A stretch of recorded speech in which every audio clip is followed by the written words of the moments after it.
ఇది అందరికీ నచ్చాలి అని లేదు, అలా అని ఎవ్వరికీ నచ్చదు అని కాదు. హలో గైస్, అందరికీ నమస్కారం. Welcome to sentinel view. కాంత సినిమా చూశాను. నా ఒపీనియన్ చెప్పాలి అంటే ఇది ఒక ఆనెస్ట్ అటెంప్ట్, కానీ బెస్ట్ అటెంప్ట్ అయితే కాదు. సినిమా చూసే వాళ్ళకి ఖచ్చితంగా పేషెన్స్ ఉండాలి. టూ స్లో నరేటివ్ ఉంటుంది సినిమాలో, మెల్లగా వెళ్తుంది సినిమా. కాంత is not a regular film. Commercial format లో ఉండదు. ఒక పాట ఒక ఫైట్ అన్నట్టయితే అస్సలు ఉండదు. ఒక క్యారెక్టర్ డ్రివెన్ డ్రామా సినిమా అనుకోవచ్చు, కానీ సాగదీసి వదిలేశారు. సింపుల్ గా చెప్పాలి అంటే ఇది ఒక పీరియడ్ మర్డర్ మిస్టరీ ఫిలిం.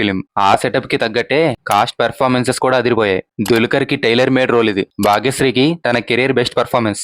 సాముద్రికని గారైతే ఆడుకున్నారు ఆయన క్యారెక్టర్ తో. ఇకపోతే మోస్ట్ యాంటిసిపేటెడ్ రానా గారి క్యారెక్టర్ డిజైనే అర్థం కాలేదు. కొద్దిగా అవుట్ ఆఫ్ ది సెటప్ వెళ్ళింది అనిపించింది. ఇక సినిమాకి వెళ్ళాలా వద్దా అంటే కంఫర్ట్ జోన్ వదిలేసి ఒక డిఫరెంట్ సెటప్ అండ్ ట్రీట్మెంట్ కి ఫిక్స్ అయ్యి వెళ్ళండి, లేకపోతే డిసప్పాయింట్ అవుతారు. ఓవరాల్ గా సినిమాలో మాస్ ఎంత మెస్ ఎంత అంటే 50% మాస్, 50% మెస్.